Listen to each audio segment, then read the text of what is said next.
Boa noite a todos, bem-vindo ao nosso primeiro simpósio discente do programa de pós-graduação em comunicação da Universidade Estadual do Rio de Janeiro, UERJ. Meu nome é Sérgio Carro, estou na comissão organizadora do simpósio. Estão comigo hoje Luiz e Bernardo, também na comissão organizadora, Christine, nossa palestrante, e Erick, o nosso professor do programa, que irá fazer a mediação. Sejam todos muito bem-vindos, espero que gostem da nossa palestra. Devido ao momento que estamos atravessados, nós escolhemos como tema a política nos tempos de cólera, né? A comunicação nos tempos de cólera, na verdade. Pretende pensar, construir junto com os demais pesquisadores o papel da comunicação nos seus mais diversos aspectos. Nosso evento ele conta com mesas redondas, palestras, apresentações de trabalho.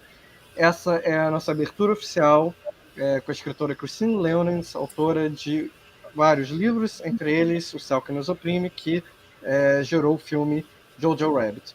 Essa sala será a apresentação, será essa palestra, Christine, com mediação do professor Erick, como eu falei. Desejamos a todos um bom evento e que sejam momentos de muitas trocas e fortalecimento da pesquisa brasileira, que permanece, como sempre, existindo. Eu vou apresentar, então, primeiro a Christine e depois o professor Erick. Christine dará a sua palestra em inglês, o professor Erick também fará suas considerações em inglês, mas fiquem livres para escrever suas perguntas em português e nós traduziremos para ela. Eu vou fazer a apresentação da professora Christine em inglês e o do Erick em português. Christine Leunens holds a Master of Liberal Arts degree in English and American Literature and Language from Harvard University and a PhD in Creative Writing from Victoria University in Wellington. She has been translated into over 20 languages. Leunens is the author of Primordial Soup, described by the Sunday Times as a remarkable debut novel. A Can of Sunshine, selected among best books of the year 2013 by the New Zealand Herald. Prix Medicine's nominated Cajun Skies, which was adapted in 2020, Academy Award-winning film Jojo Rabbit, and In Amber Awake, set for publication in February 2022. She lives with her family in Nelson, New Zealand, and when she's not writing, enjoys long walks in nature and playing the violin in orchestra.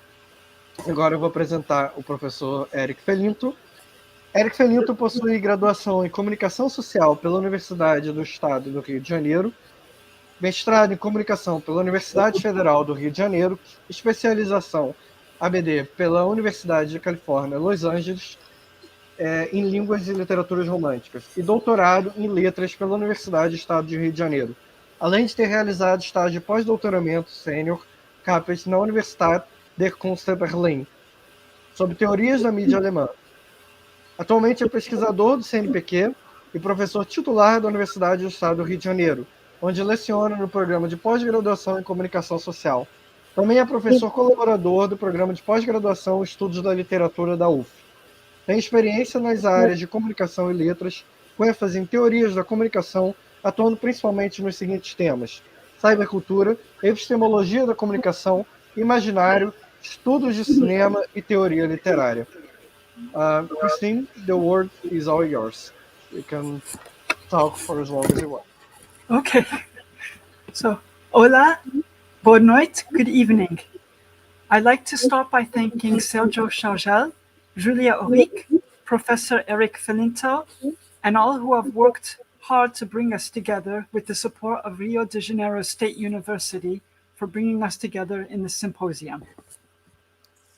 Though many of you are postgraduate students, I will skip over my own postgraduate years now and go back to the mid-1970s when I was in middle school, at the age of around 11 years old. I have no idea if this experience I'm going to tell you about was part of the curriculum back then, or if it was my teacher's own experimental idea. One day, our social studies teacher, Mr. Tracy, began to teach our class about some recent research that had been done by scientists where it had been proven that people with brown or dark eyes weren't able to think as fast as people with blue or green eyes. People with dark eyes were good at some tasks all the same, but were slower thinkers, he explained. It took them longer to reach the same results. That was why people with blue eyes were better suited to be pilots, or why they were better drivers of cars, because they could think faster. They were instantly aware of situations and had sharper reflexes. And so at the start of class each day, he taught us more such differences between those of different eye colors.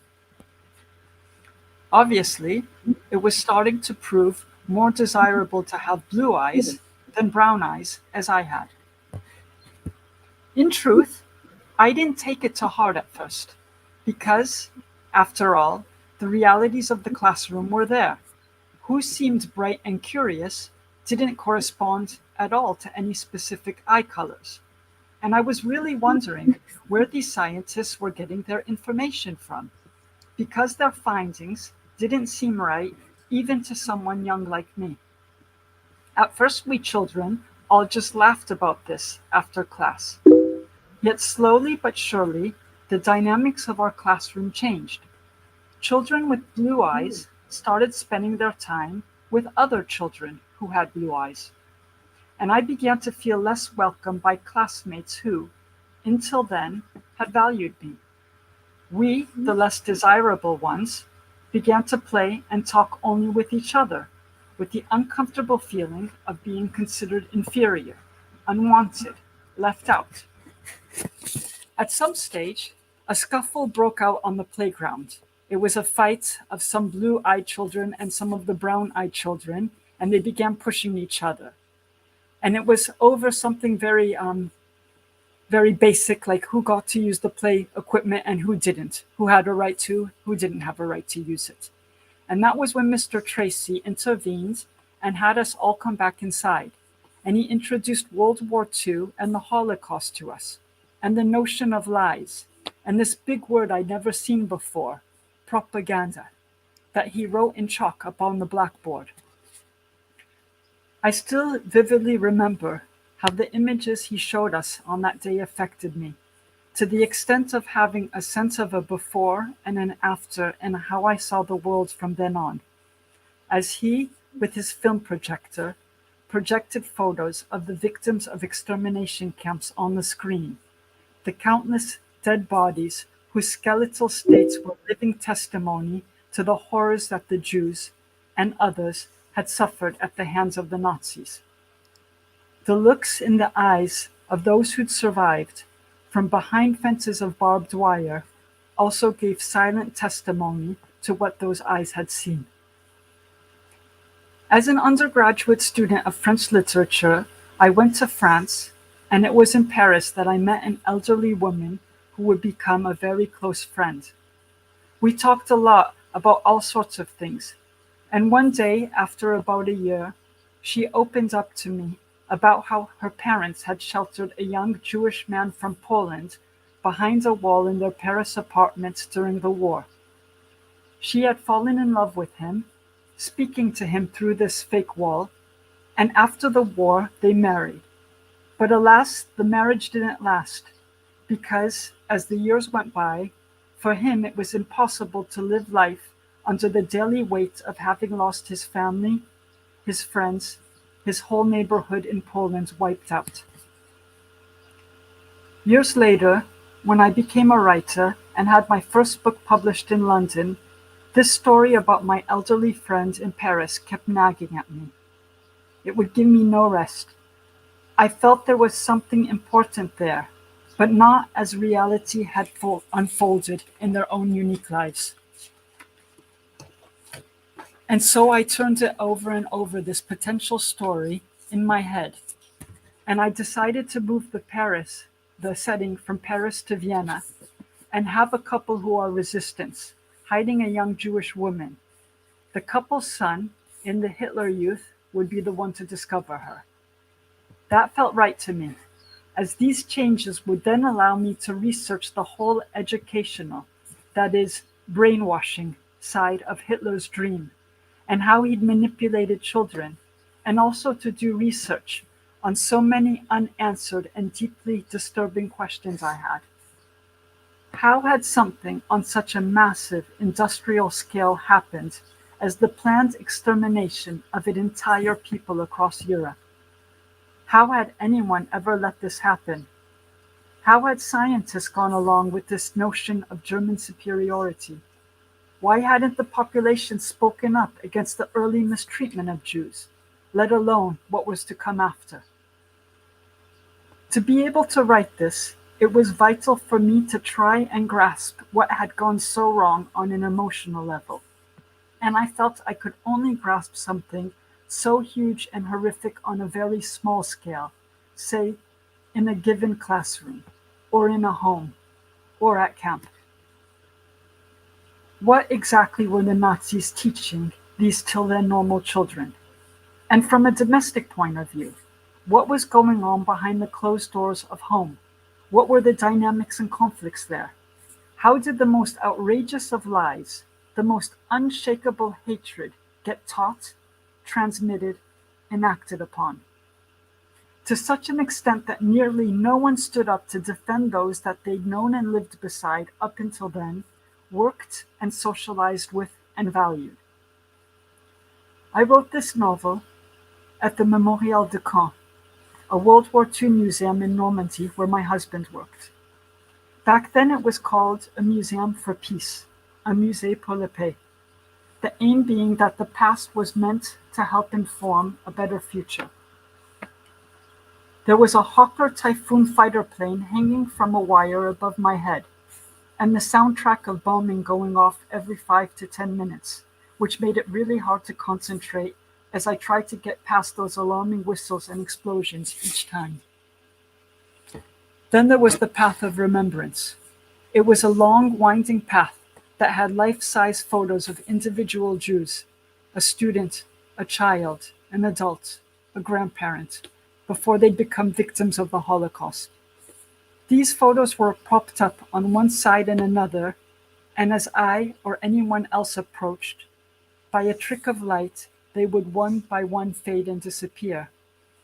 This path I took as I came in each morning and left each evening, getting to know every face and expression, was a painful daily reminder of why I was doing what I was. I was able to do most of my research and writing at the Mémorial thanks to the library's huge, specialized collection of books and documentaries, and I was like some permanent fixture there. I also interviewed elderly Germans and Austrians who'd experienced these times firsthand. With the need for so many details from 5-6 decades back, I had invaluable support from others, such as Holocaust survivor Simon Wiesenthal, founder of the Simon Wiesenthal Center in Vienna, who helped me fill the gaps I needed for many details not found in books. And he was besides that warm and encouraging. Writing about Nazis and the Shoah, even in a work of fiction, he felt, helped keep awareness alive. I still see my husband and I arriving at the museum each morning on our bicycles, and at times, for lunch sharing our one container of rice, squirting some of the museum cafeteria's giant plastic bottles of mayonnaise on our rice to help fill us up. He was on a small museum salary, and my writing this book for years was like an act of faith. Still, my sense of purpose remained undiminished over the years of its writing, my driving fear being that as the war and its atrocities would become more remote in time, as more people who'd experienced and survived that era would die, so much would be forgotten.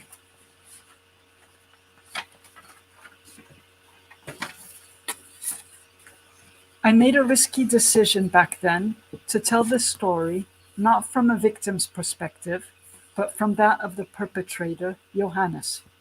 Just an ordinary boy, a boy like any other, before he was taught to hate others who were considered Untermensch, subhuman, and being robbed unknowingly of his humanity in the doing.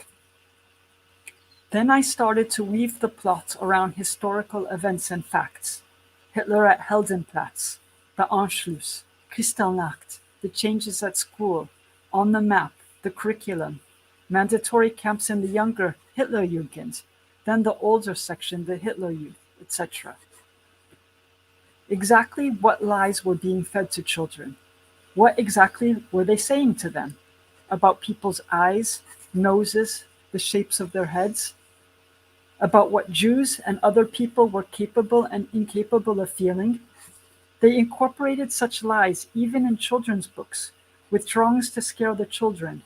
How were parents reacting to all of this?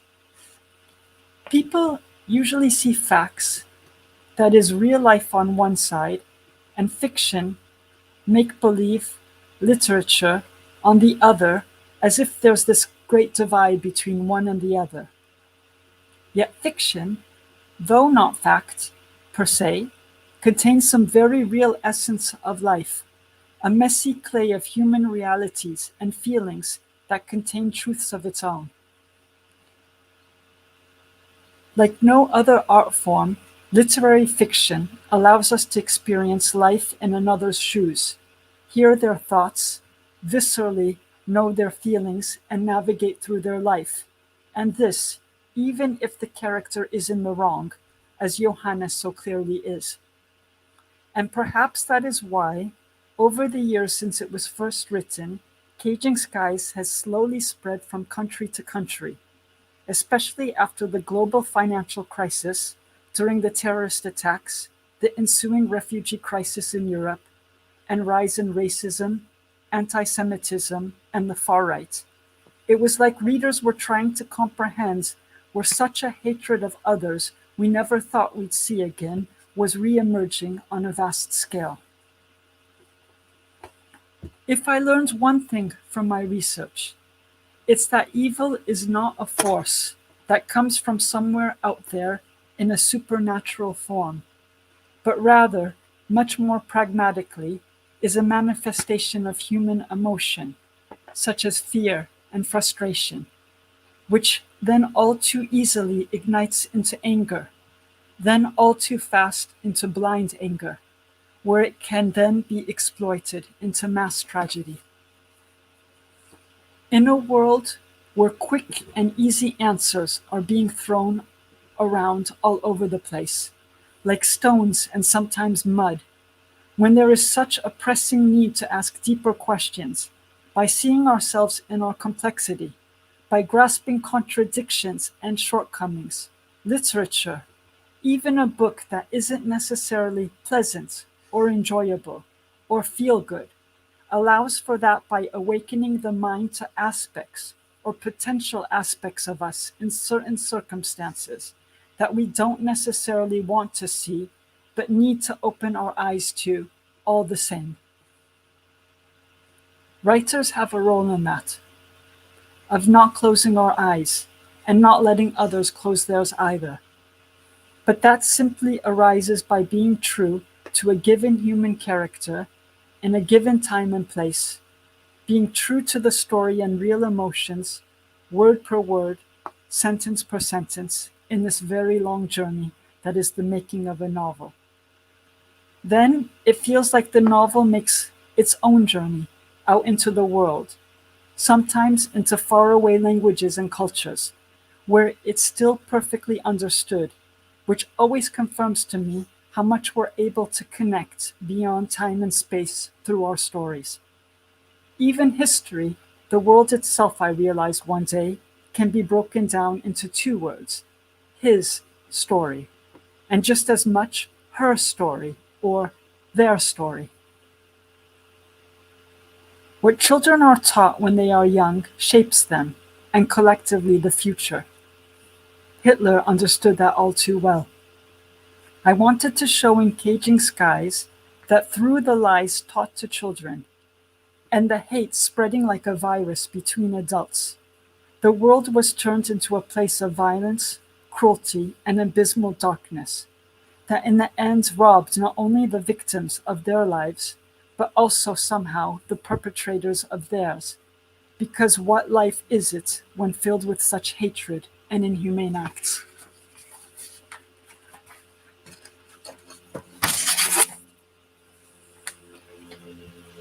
The millions upon millions of lives the Nazis took is incomprehensible. We simply cannot in any way envision such a number, no more than we could light up so many millions of flames of light all at once in one's mind.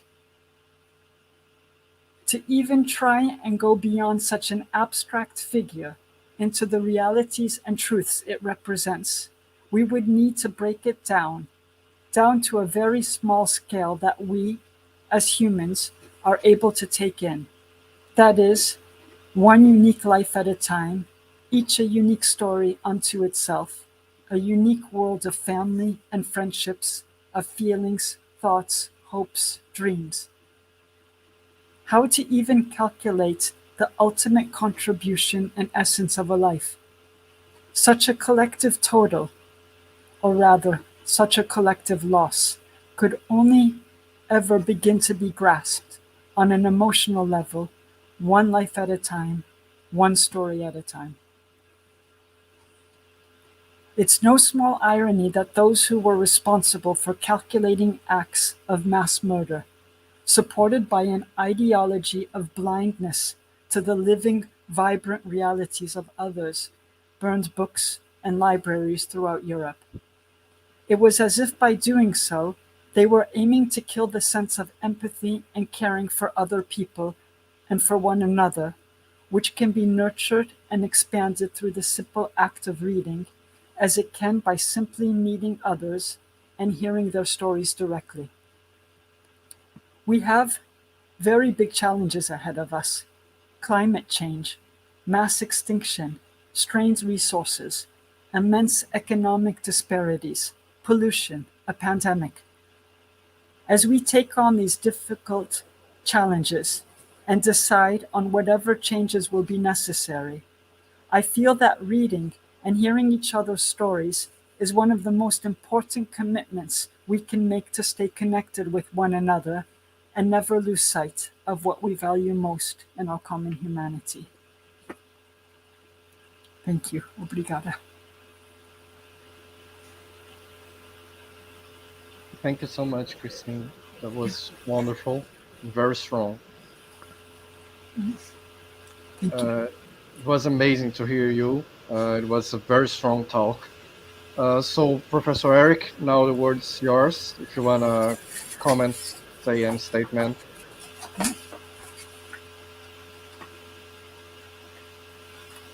Você tá mudo, Erick.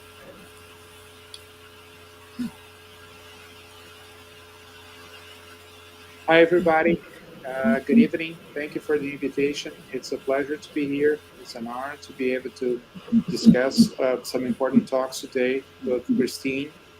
And I'm going to try to be very brief. My impression is that Christine's work deals with very important issues nowadays. I was thinking about another book, which is Primordial Soup. And what really interests me about her work is the way that she combines very strange, very unusual elements in her books. In Primordial Soup, there's sex, religion, a little bit of this strange connection between sex and eating, which of course has also some kind of psychoanalytic resonances. And the other book, how's it the title in Portuguese? What's the title in Portuguese? Caging Skies, you mean this one? Or Caging Skies, but yeah, I'm trying to remember. O céu que nos oprime. O céu que nos O céu que nos oprime. O céu que nos oprime. And I think it's very interesting the way that she combines these, strange topics as a way of producing a social critique that is very important nowadays, especially in terms of what's going on right now in politics, in the global situation. And I think Christine talked a little bit about this when she made her presentation.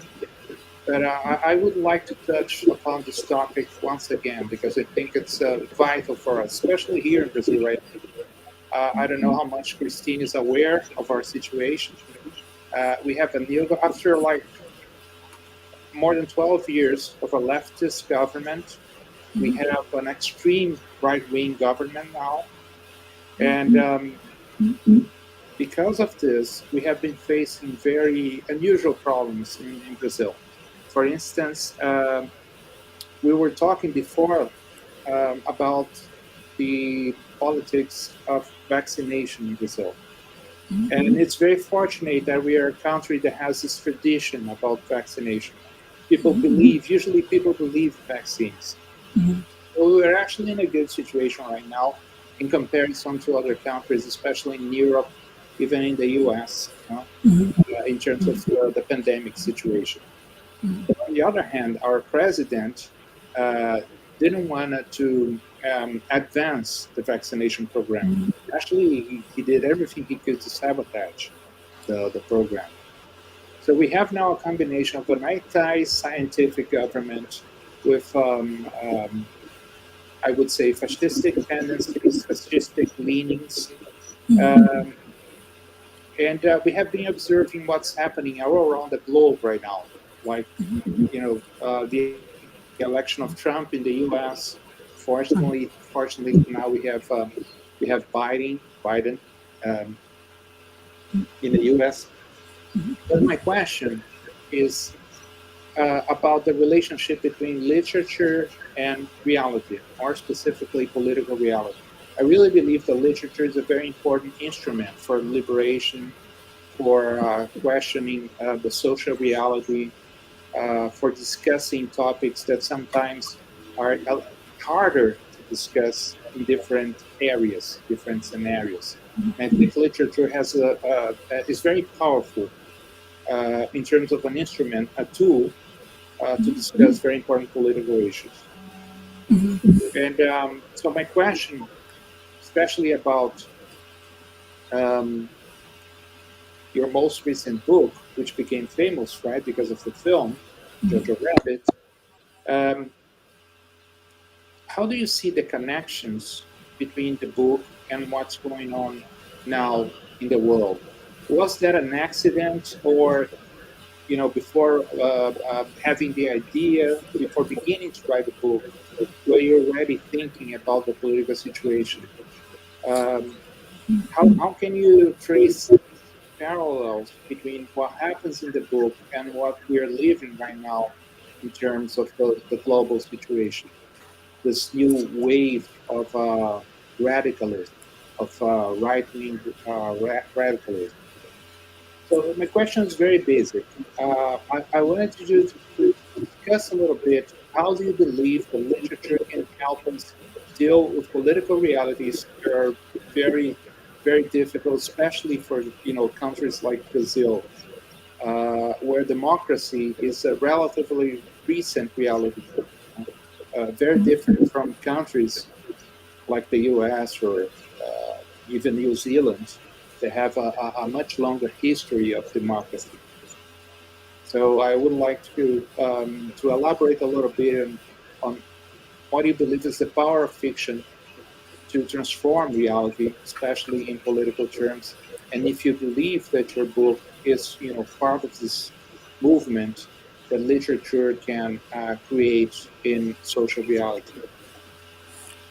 Okay, so I would begin by saying, first, when I wrote the book, I wasn't really thinking about its relevance then, because back then, especially, the 80s, I remember there had been such a coming together of people. There was a huge manifestation in Paris, and it was called at the time, Touche pas mon pote, don't touch my friends. And people were all coming out in the masses to show such warm feeling for each other.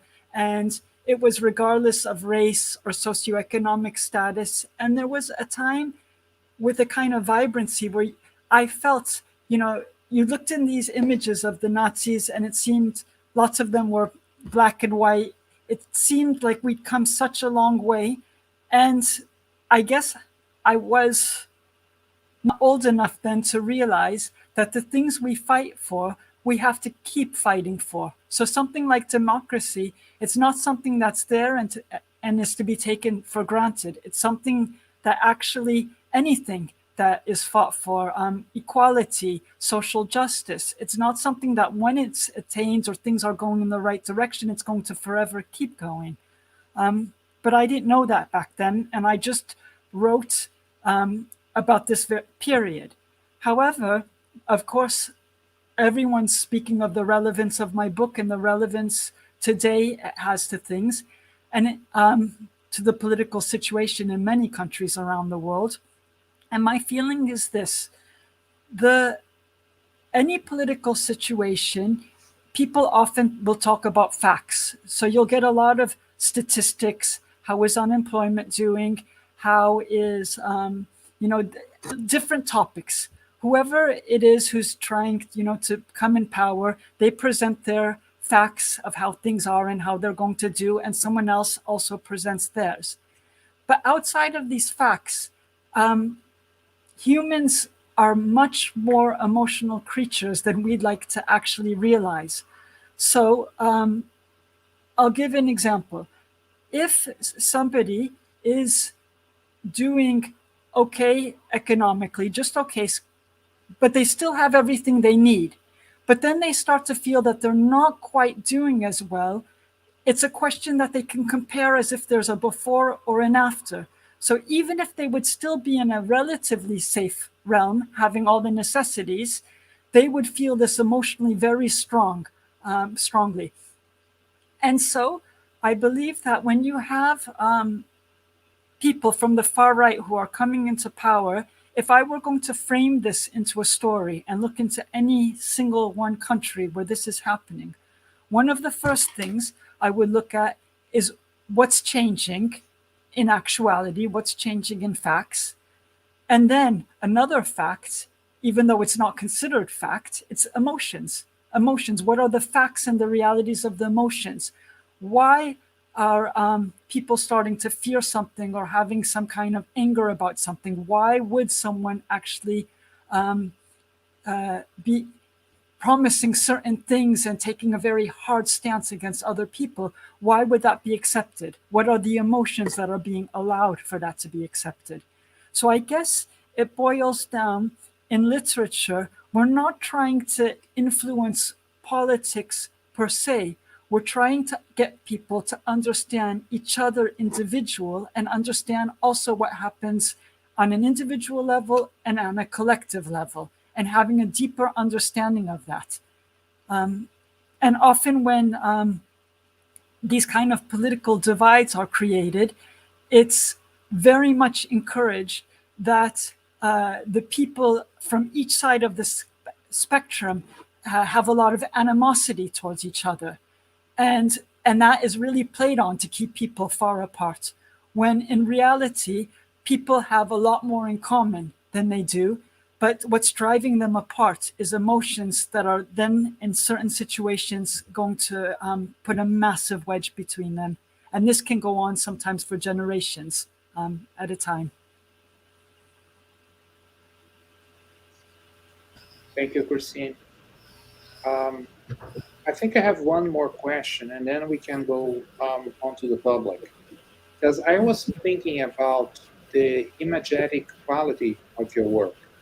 Because both of the books that I read, I think they would be, well, one of the books was adapted to the movie screen, and I think it's a great adaptation. It's different. Of course, the movie is much more optimistic and maybe funnier than the book. Yeah. It's very ironic, very interesting, but also very dark. And the other work is also extremely dark. I could picture it becoming a horror film. And actually, I think there's a French movie, if I'm not mistaken, that has very similar themes. Yes, it's meant to be a comedy, that one. Yes. A dark comedy though. So I would like to know your opinion about what happens to a writer's works when they're adapted to another media. And I think film is a very interesting medium because, of course, you cannot work with film the same way you work with a book, the same way you work with a written text. So first, I would like to know what do you think about what happened to your book? Do you like the fact that it became a very popular, very successful movie, although it's quite different from the original book? And second, um, how do you see this contemporary connection? Because we are all students of media, right? Students and researchers of media. How do you see this connection between a medium that has lost a lot of prestige, unfortunately, in the last few years, like literature, and these other media like television, cinema, and now internet and streaming? What's the importance of these connections for the contemporary writer? Okay. So the first thing, I was very, very happy when Taika wanted to make, the book into a movie. And he told me about his vision. And I knew his vision was very different from the book. And he showed me his screenplays, as he did the first one and the second one. I had already seen his film. He had done a film called Boy. And it was a film that moved me very deeply. And it was similar in style in that he has a very strong signature, Taika. And because I really loved what he did, I felt it was great to actually put my book, into another how can I put, with another feel and another emotional reality. It was a little bit, I felt like I had drawn a classical painting of something, and then Taika took it and he made a Picasso or something cubist out of it. So it was still mine, but with his touch in it. And because I really love reading, and it's very hard to get me to go see the film of a book, because usually I don't like to, once I see a film, then I see the characters the way they are in the film. But at the same time, I've gone to see sometimes the movies of films of books that I had really loved, and they were very, very true to the book. And unfortunately, it didn't work as a film, because a book has its own format and it's meant to be read, that it takes sometimes a weekend or a week to write, and it takes a lot of time, and it's very wordy, but people have more time for that. A film has to take a life of its own. It has to have its own format. And I knew there were two things. I had to, if I was going to give my story to Taika, I wouldn't have given it to him if I didn't trust him. And for him to be able to make this come to life, you had to, in this delicate transplant, almost like transplanting a heart from, one person to another, it had to be something that he could come to life with, and he could do what he wanted and put his heart into it. And so I thought it worked. I was very, very happy that it did so well, and that, from the very beginning, I had always said to him, the book is mine. That's never going to change. You have to make the film yours. Take the story, but it's got to be yours. Otherwise, it's going to be, like another one of these adaptations that just sometimes is very tedious and long, with a long voiceover, and then people don't engage so much in its new media. I also was very happy that it became a film, because a lot of young people were able to engage with it in a way that wasn't, how can I put, quite as dark as the book, but that was a good way to begin to enter some of the serious discussions and some of the serious topics, and in a way, that was more accessible for them. And when I kept going back and forth between New Zealand and Los Angeles, I remember distinctly, I would sometimes walk up and down the aisle, of the airplane, just to move my legs a bit. And as I would watch what people were doing out of interest. And I remember one time I counted, there were about, if I remember correctly, 430, if not more, people on the airplane. And I counted about 8 were reading books. of those 8 books, I think only one was literary fiction. And then most other people were, they might have been reading, but most people were on the screen, and most people were watching, films and watching other things that didn't seem to be, reading of a book. So yes, I and other writers were keenly aware that today with Netflix, with so many films, and I would also say the fact that we've gone through a kind of what I call screen life, people have less time, and they have less time for the kind of quiet, turning off all the screens, just taking 15 hours to reflect on a book. Though I'll still insist that kind of meditative time is very important. But when people want a story today, often they know that if they watch a movie, they can watch it and it's going to be, an hour and a half, an hour, 40 minutes, and they know they can commit to that time. They can fit that into their very busy schedules of today. And I think that's one of the reasons. It's just that the screen is so much, and young people are, even from elementary, primary school today, they're working with screens. So they're becoming much more of a young screen generation. And if the screens aren't actually sometimes taken away from children for them to settle into this very quiet space and to feel this peacefulness of reading a book, I do think that that less people might engage as deeply with books as they had in the past. And that would be a loss, actually.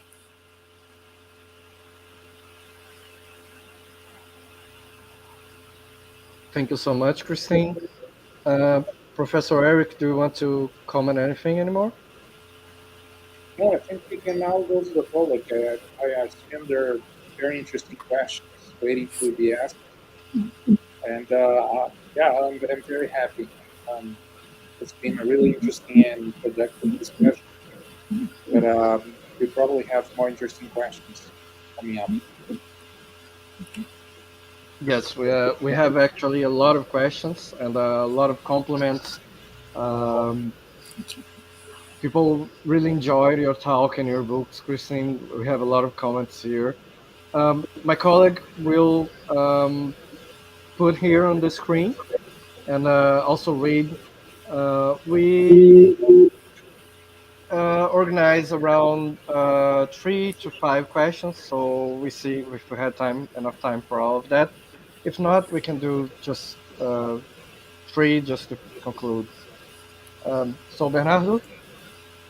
Okay. Hi, Christine.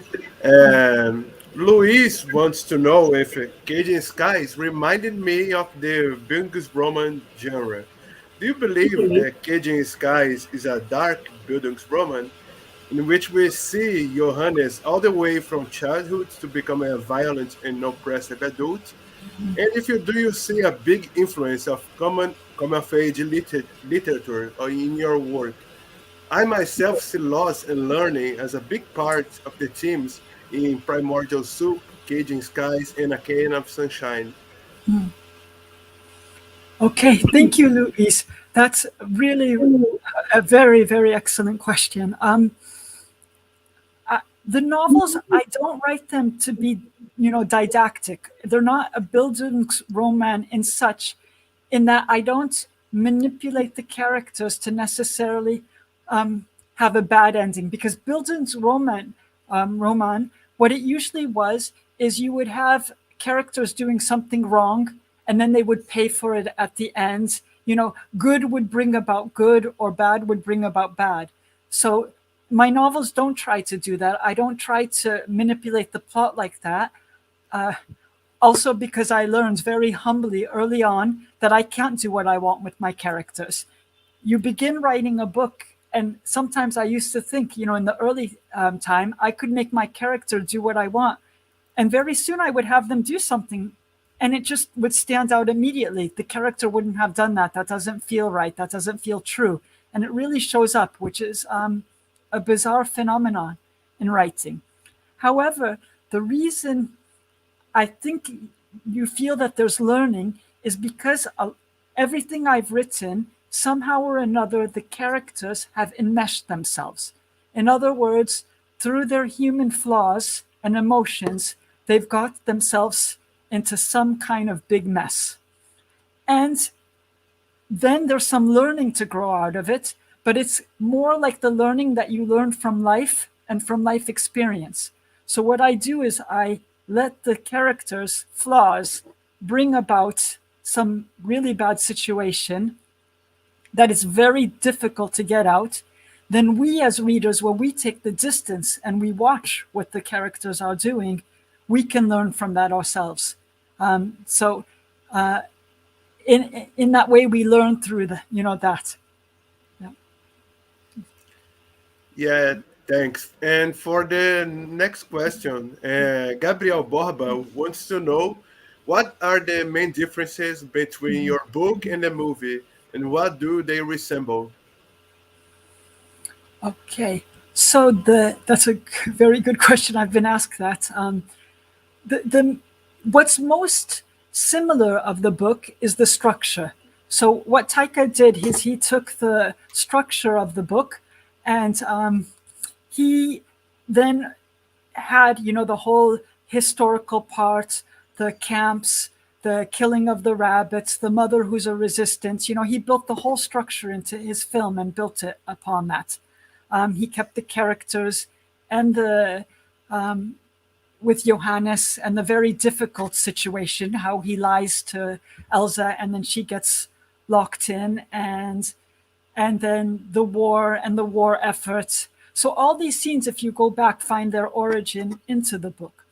What Taika did, and where it begins to have difference, is that in the book, I have Johannes regularly aware of Hitler. So he feels guilty. He feels at first at some point that Hitler is like a father figure. But then as he's not doing what Hitler would want, he feels that he's failing Hitler. And then he starts to feel guilty, but he's torn because his emotions are complex. On the one side, he's failing Hitler. On the other side, this person that he meets isn't what he was taught to meet, and he's coming to terms with that, and starting to distance himself from Hitler. So what Taika did is he took Hitler outside of the boys' minds, because in the book you can go into the minds and see what the characters, you can hear the thoughts of what the character is thinking. But in a movie you can't, and he couldn't put that in a voiceover. So what he did, Taika, is he took Hitler out of the boy's mind, and then you could see actually the boy interacting with him.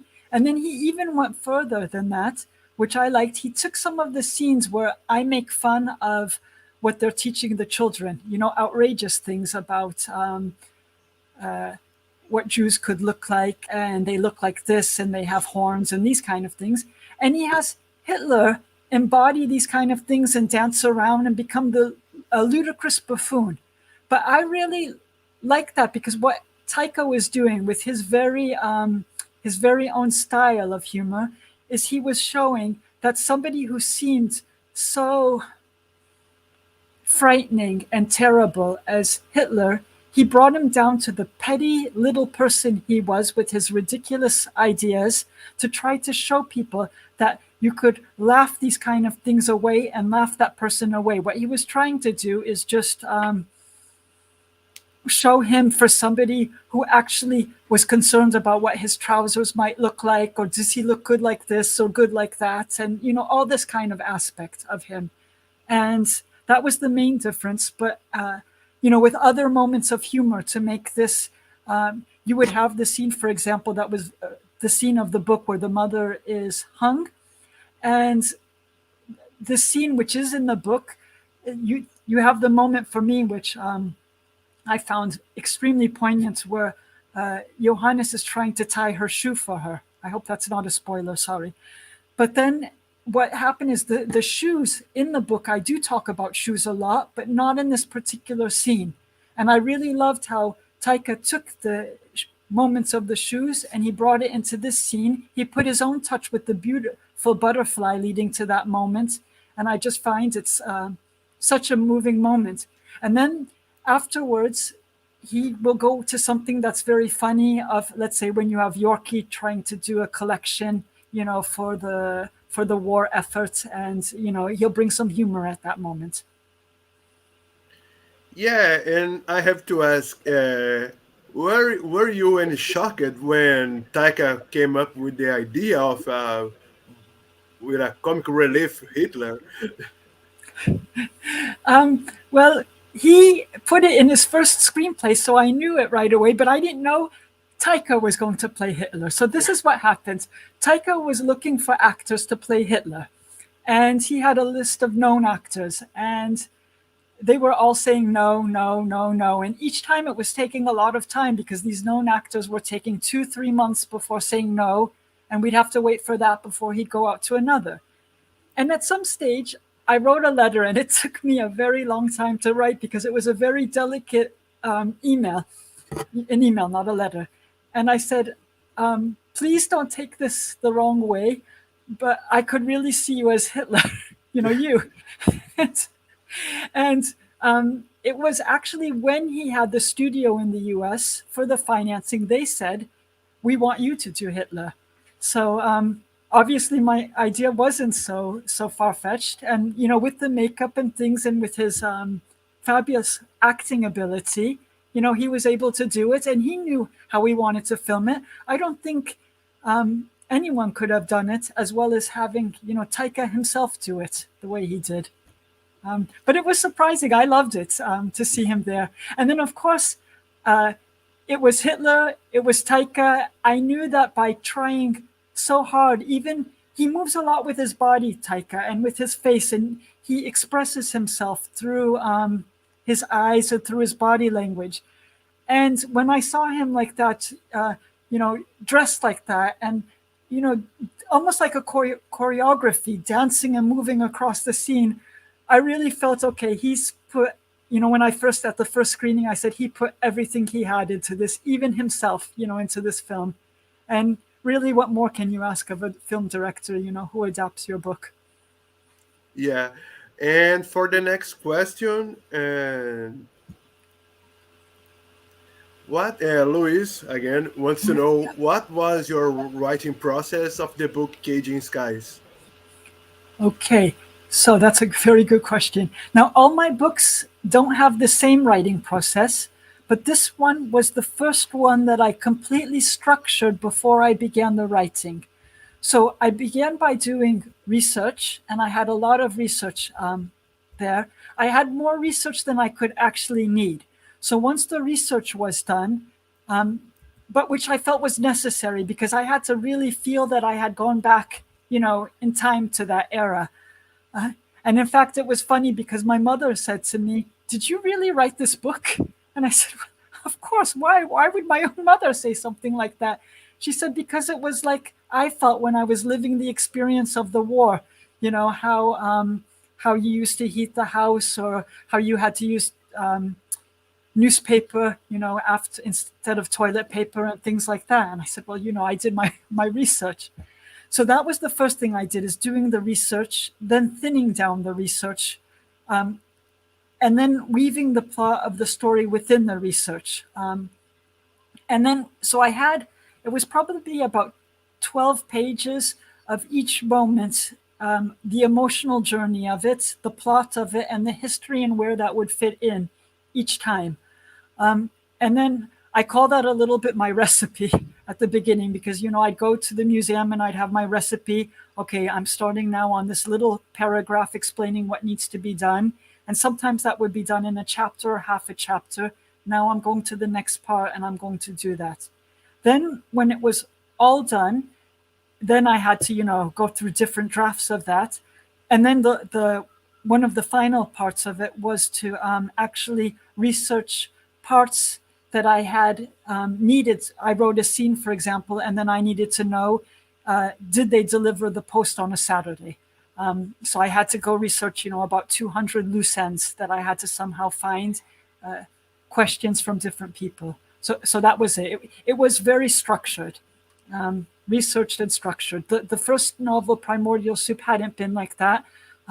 I just began writing it, not even knowing where I was going, what I was doing, and just like that till I came to the end. Then there was a lot of redrafting like that. So this one I had more of a plan where I was going. Okay. And Julia wants to know, if no spoilers here, but if you were to keep the story going, what would be Johannes' fate? And if you want, what would be Elsa's future? Okay. So I get a lot of people who ask me that because I guess it's just the human need to always know what became of that person. And even I feel that too, with my own characters. And in my mind, I have a little bit of a notion. Could it be this? Could it be that? Though I never fully answer myself when I leave an ending like that. However, with this particular story, I felt that it couldn't have a happily ever ending, that Johannes and Elsa could come together and be happy, because it simply didn't correspond to the reality of that time. People at that time were so damaged from what had been done to them that to have a kind of meaningful, long lasting relationship was extremely difficult, because you had people who were entirely traumatized.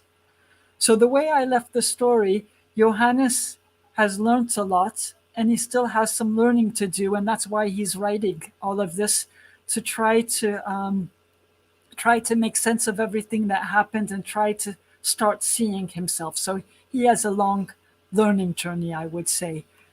And Elsa, she has her freedom.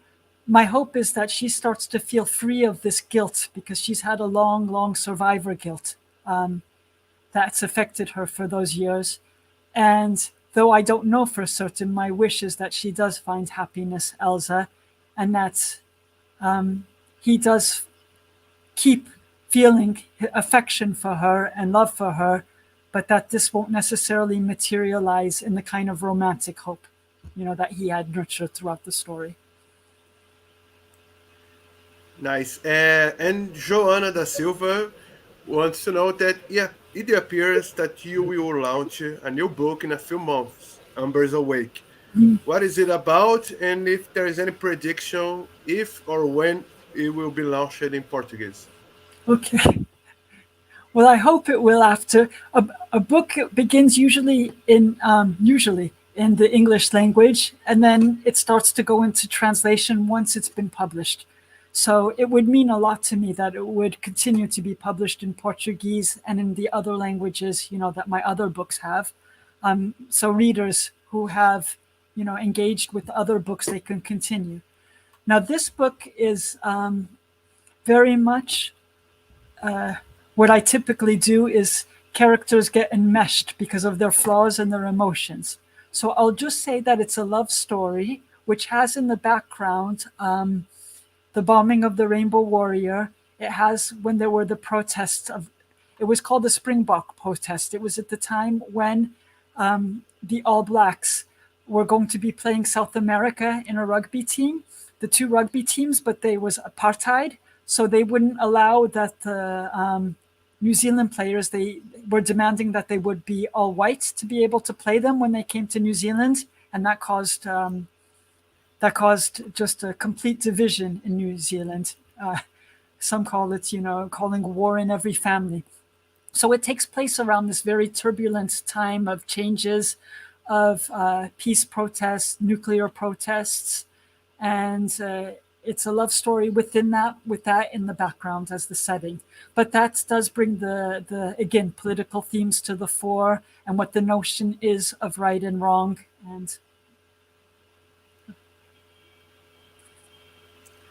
And for our next and last question, Marcelo Salles wants to know, your work has a strong perspective in politics, which is made obvious in Caging Skies. Why do you focus so much in politics? And if you intend to return to the Second World War period in a future book? Okay, thank you, Marcel.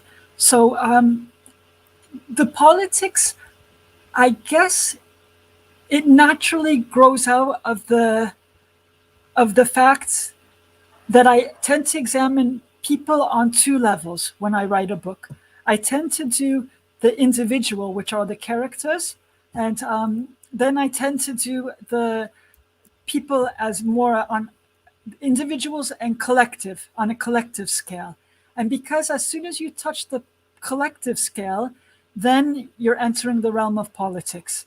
But not necessarily politics per se.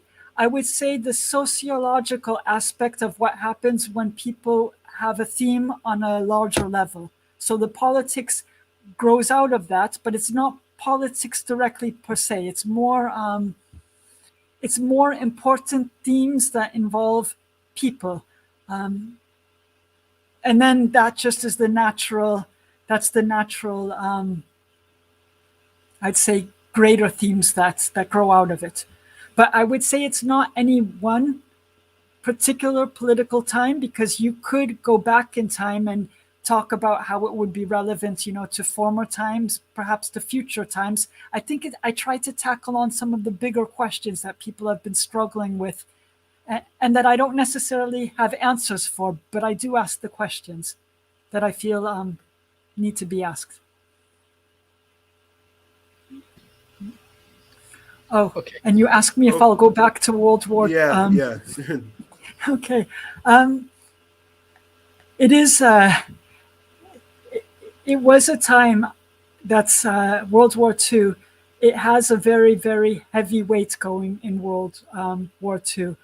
I can't deny that there were times that I was in the museum and doing the documentaries and even writing this book. And then finally, when I would leave the museum, I would almost be, needing the sky and needing air. So yes, I have thought about it. It's such a dark, dark period of time. I'm not sure. I do think about it, but I'm not sure. I'd have to really have a lot of opportunity to have sunshine, because it's so dark, those periods. It really takes a toll on a writer to write something like that. Yeah, I can imagine. Okay, Christian, that is it for the questions. And for the next, I'll ask you if you could hold just another moment we shot a print screen of the just for the record. Okay, sure. Thank you very much. Thank you so much, Christine. It was wonderful to hear you answer all the questions.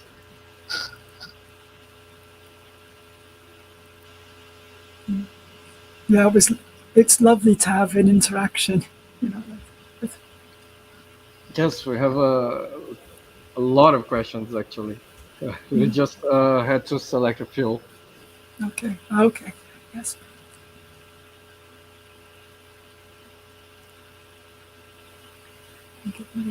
Já foi o print. Yeah, good night. Já Yes. foi?